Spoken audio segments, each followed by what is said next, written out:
What is up, flower friends? We're starting off this week's video with a speed round. We're going to see as fast as we can go to get some bunches out. So I still have till October 17th-ish for my average last frost date. But you know, I'm tired. I'm tired and the flowers are tired. The production has slowed down quite a bit because we've been getting some pretty cool nights and it hasn't been getting too hot during the daytime. So I don't really have that many flowers. People aren't really buying them. You know, we're just gonna slow it down, except for our speed round. So I've harvested what I can, tried to get all of the different elements that I need. I'm gonna do the floret style, lay them out, and put them together. So I think this is gonna be my last time opening up the stand. Well, I'll try to open it on Saturday too, but I'm kind of worried that I don't have enough for that. Alright, let's look at what we got in the lineup today. Feverfew for a good filler. Dill, yes. Crispedia, some fun accent.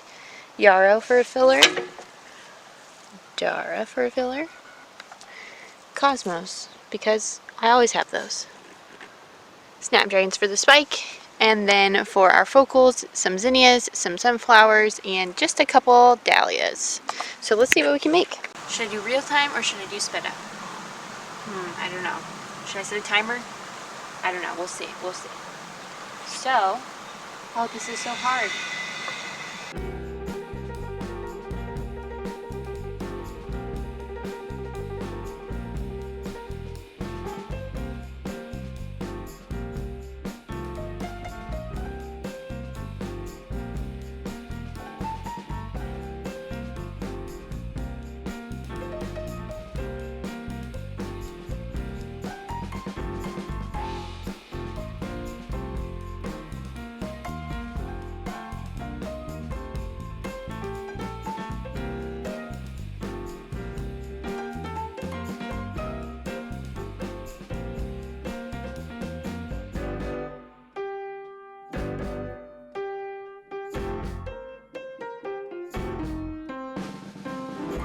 Have a little bit left, but not quite enough for a bouquet, so I'm going to pick a little bit more, see what I can fill out here. These look really nice. I like these.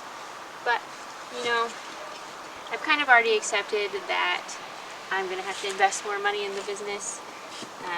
I'm a little bit disappointed because yesterday I made some, in my opinion, really beautiful bouquets, and I only sold one.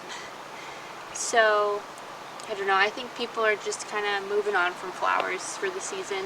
So let's make this bouquet, let's stock up the stand for tomorrow, and then we'll see how it goes. Tomorrow I'm also going to be selling some wreaths, so let me show you those. Here is a nice fall wreath I think I'm going to put out tomorrow. So I'm having a hard time figuring out the pricing because if you look at the materials itself, I mean, all of these yellow flowers are sunflowers, and I would have sold each of those for like $2 a piece, and there's a lot in here. So there's probably at least $40 in dried sunflowers, plus all the extra, then plus you consider my time. But I think I'm probably just going to price this at $50 because my market just can't really support really expensive stuff, and I think somebody would pay $50 for this.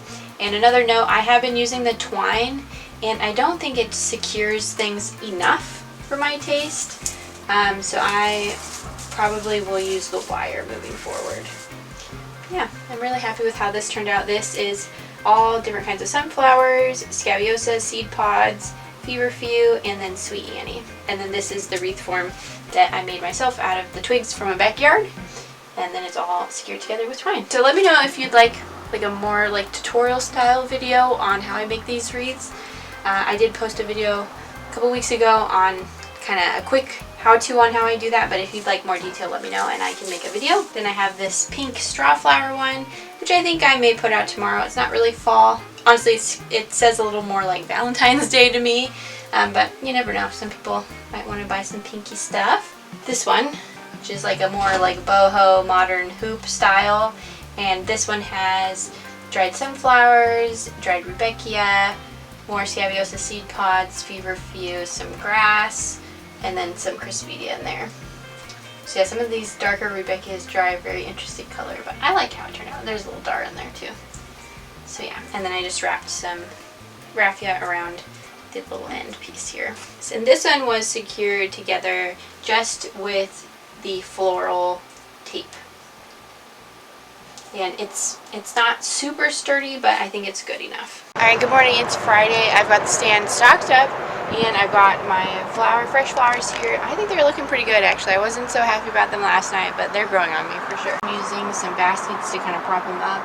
I thought about putting them on the doors, but that gets direct sunlight, so, you know, we don't really want to do that. Alright, it's Friday evening. I'm going to try and harvest and arrange as fast as I can today.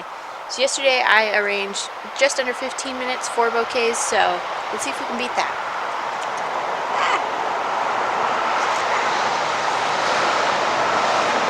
I don't really have much blooming, and so I did decide to announce that I am going to be done selling flowers after this weekend. So I pretty much just have dahlias and a few zinnias, so we'll see.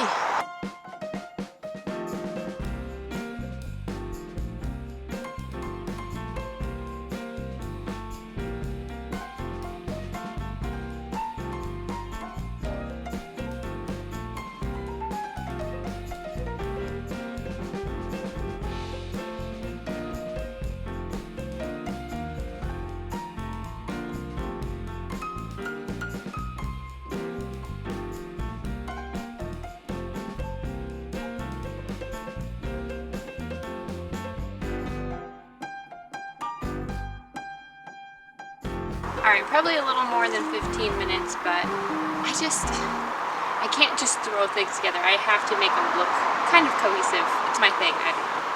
And I just feel like that's what sets you apart, you know, when you do that stuff. So, we've got some good bouquets. Let's see how the stand did today.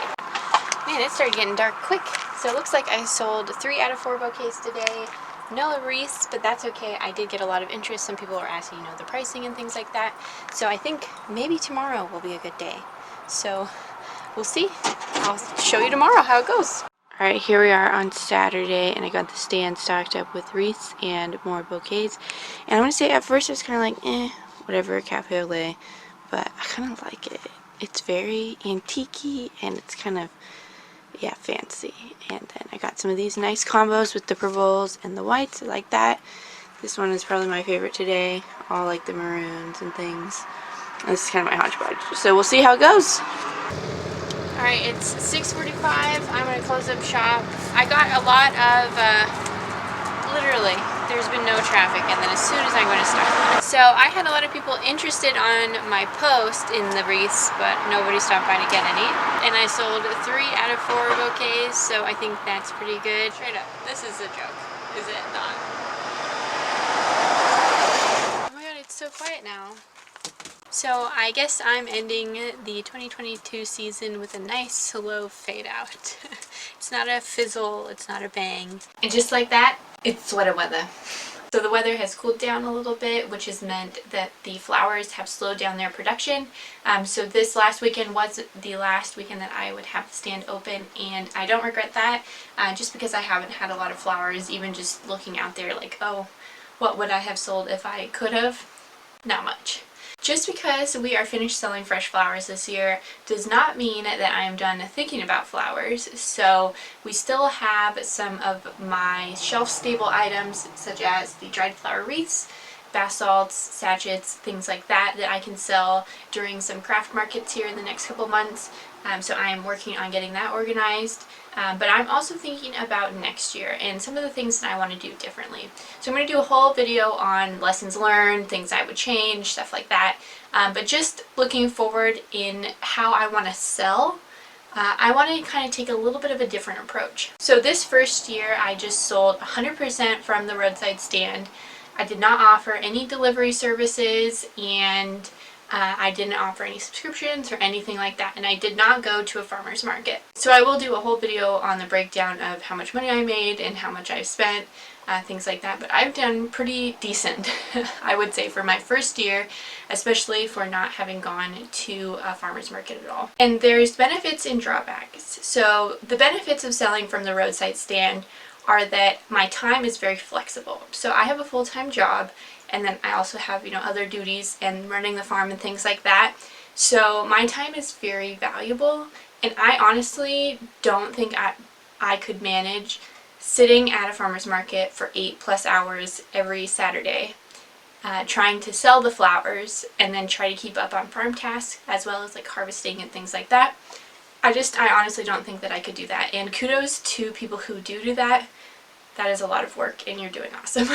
Looking back, I am happy that I did not do a farmer's market because I don't think I would have had enough product to make it worth my time to go to a farmer's market. A majority of my sales came from tulips, and there's no markets during April and May.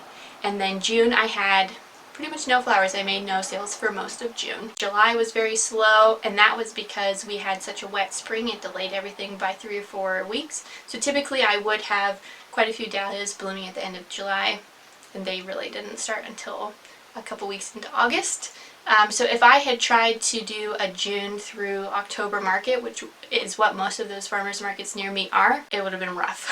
That is part of the reason why I like the roadside stand model. It's because I can put out things when I have things available, and I'm not really committed to anything.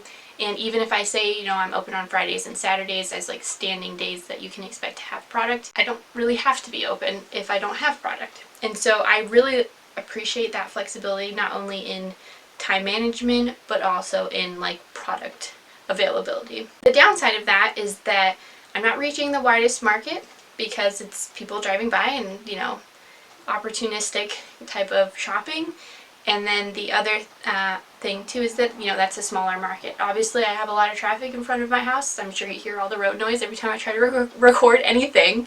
But, you know, that's not the same as people who are going to a farmer's market looking to buy something from a farmer versus, you know, people who are trying to run their errands and might just stop along the way. And like I said, I do think that the roadside stand was very successful this year, but I think that it could be more successful. So the thing I don't like about the roadside stand is that the demand is not stable. So sometimes I put flowers out and they sell out super fast. And sometimes I put flowers out and nobody buys anything. I've had days where I've made no sales. For some reason it seems like it's the days that the flowers are the prettiest. I don't know. It's really hit or miss, and it does feel like a waste of time sometimes to make bouquets, spend all that time harvesting, arranging, and, you know, all the materials and everything to get some pretty bouquets out there, and then to have them sit and then not sell. The next step up would be to have a subscription or a CSA, and that is how I'm going to approach this next season.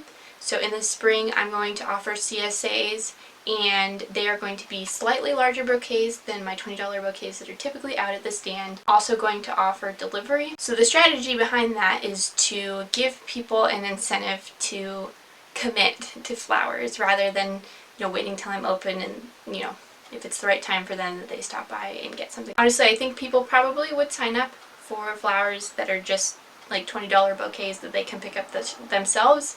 But really, if you want to get people to get to that next level and to commit up front all of that money to have those flowers that aren't necessarily like a staple, you know, it's kind of like a luxury in people's lives, you got to kind of offer something that is going to make it seem worth their while. I think that offering the delivery option for that is how I'm going to get to the next level, because I have had a few people ask if I offer delivery, and I said nope, you got to pick up your stuff from the farm. And so I have not ever offered delivery, and so I think that that will make my CSA subscription a little bit more enticing. And I don't know if you can tell, but I am a pretty risk adverse person. I really take the approach of under promise and over deliver, and that is making it very difficult for me to figure out exactly how many subscriptions that I can offer for my spring subscription. I'll make another video talking about all of the bulbs that I have ordered for next year,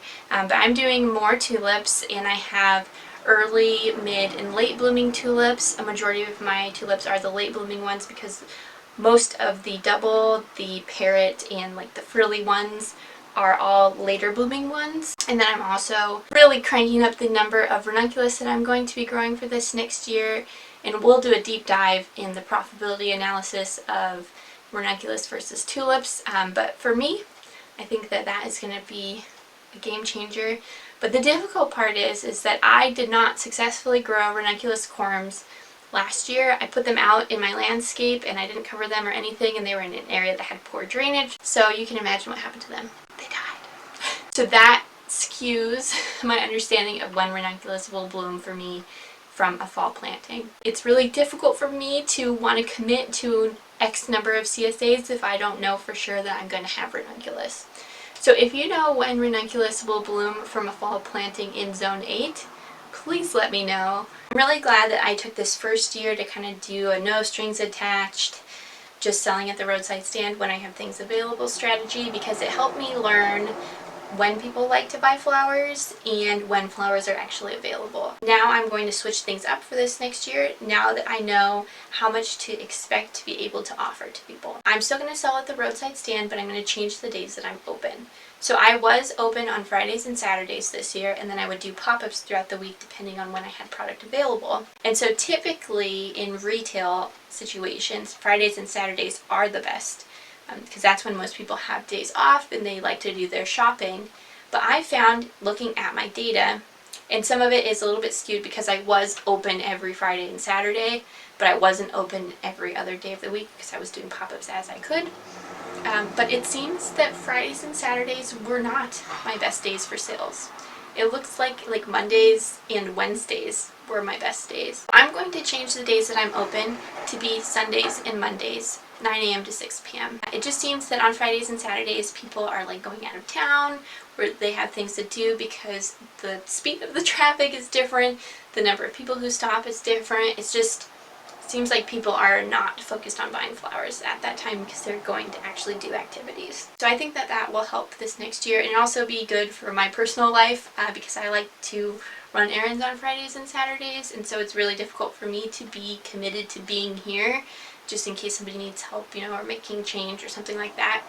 So that'll be better for my work-life balance. And then looking at like the flow of a week, this is going to help a lot too, because I am going to offer those subscriptions, and I'm going to offer those for a Sunday morning delivery. And so what that means is that I can harvest flowers on Saturday evening for the stand and for the subscriptions. That means that I can kind of feed two birds with one stone, harvest once for two different selling avenues, which will just kind of improve my efficiency there.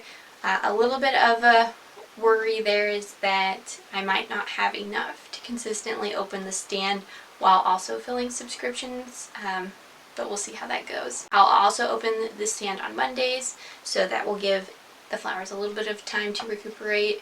Wednesdays, I will be harvesting flowers for delivery on Thursday to, it's called South Sound Fresh, and it is a nonprofit actually. Basically what it does is it connects farmers to customers, and so they offer essentially like a marketplace where customers can look for products that are available from local farms. They can order those products, and then South Sound Fresh will do the payment processing and things like that, and then they will also deliver to the delivery areas that they have. And so the way that that works is that if I have products available, I post that on the site, let that be open for people to place their orders. Whatever's ordered by Wednesday, that gets sent to me. I fulfill that order and then drop it off at South Sound Fresh's location, and then they go and deliver it to the customers. And so in a way it's kind of like a virtual farmers market. I don't know how to describe it. But that's really great because that will expand my market. That'll give me something to do during the week. And so harvesting on Saturdays and Sundays, giving a rest, and then harvesting on Wednesdays is really a good strategy. I've found that if I can spread out the days that I'm harvesting, it really helps to make sure that I'm moving product quickly before it goes bad, and that I don't have to store a lot of things in a cooler because I don't have a cooler.